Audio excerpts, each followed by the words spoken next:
want to protect your website, make sure your username is not admin and your password is a strong one. Lately, I'm very conscious about the need to protect our websites, mainly our WordPress websites. And I'm going to be having an interview with Emily Levy about this topic that she specializes in. And she has a wonderful report that you can get just for signing up to this call or even to the recording of the call. Just for signing up, you will get access to a report with the 5 quick actions to remove your website's hacker welcome mat. That is this one that you can see here, and this demo is about the first action that you should take, that is to make sure your username is not admin. And it's very easy, and this is very important because when you create a website, even sometimes some web designers, when they create a WordPress website for you, they leave the default ADMIN, the admin username, as for you to access your WordPress website. And this really increases the risks for your website to be hacked because they already, the machines, this is not people that are following you, stalking you in particular, but big machines, big computers that are looking for weakness on other people's websites, and then they have logarithmics and they go and try to find a way of breaking in the website. And of course, if they already know the username, they only have to find the password, so makes their work much easier. So they really target websites that have as a username admin.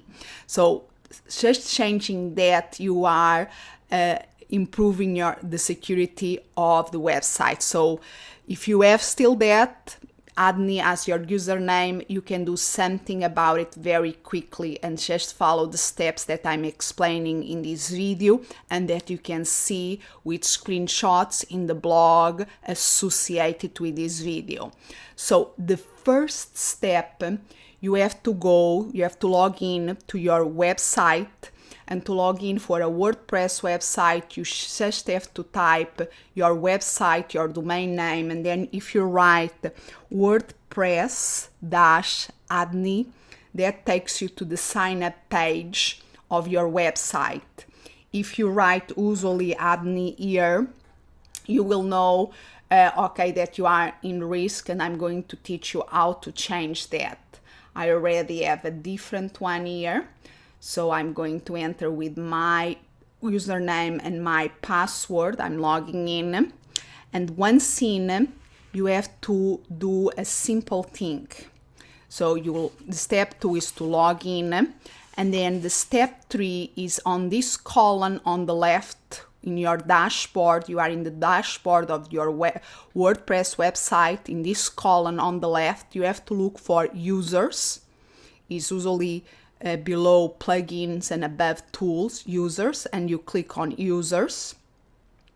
And then when you are in users, you can see the users that are in your that can have access to your website. And if you see here admin, you have simply to create a new user. So you go add new here in the top, add new, click there.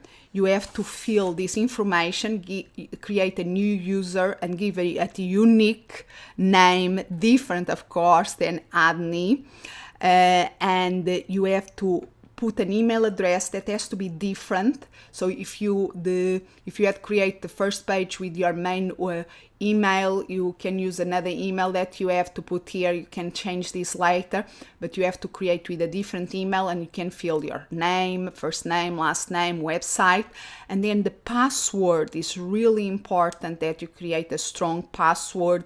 They advise to be at least 10 characters long and contain upper and lower cases and some of the special characters too. So create a strong password. And then very important here, in role, you wanted to select as administrator, is the role there, administrator, and then you can click on add a new user.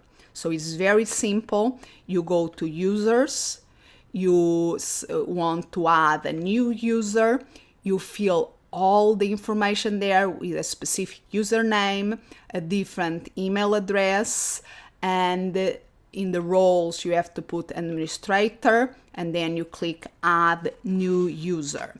After you do this, you can log out from your WordPress website. Usually in the corner on the right you have your image and you can log out there.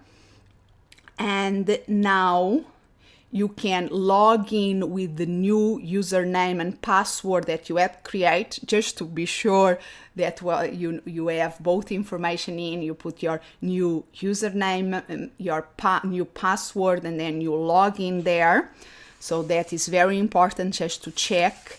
And once you check that everything is working as it's supposed to be, you can go back to users.